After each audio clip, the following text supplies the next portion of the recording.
అందరికీ నమస్కారం అండి. ఓం నమో వెంకటేశాయ. ఈ వీడియో ద్వారా మనం తెలుసుకోబోతుంది అసలు తిరుమల లడ్డు ఎంత పవిత్రమైంది, దాని యొక్క చరిత్ర ఇప్పుడు తెలుసుకుందాం.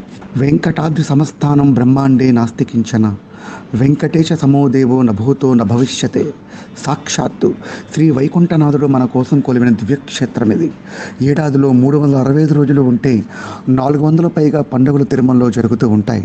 ప్రపంచంలోనే అత్యంత ఆదాయం పొందుతున్న క్షేత్రం ఇది.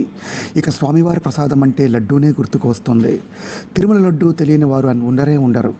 అనేక రకాల ప్రసాదాలు ఉన్నప్పటికీ భక్తులకు అందుబాటులో ఉండేది, దొరికేది లడ్డు మాత్రమే.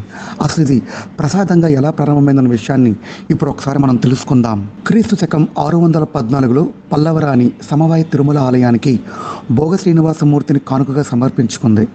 ఈ విగ్రహం పంచబేరాల్లో ఒకటిగా ఉంది. పల్లవుల కాలంలోనే భగవంతునికి పల్లవ ప్రసాదం సమర్పించేవారు. అప్పట్లో తిరుమలకు చేరుకునే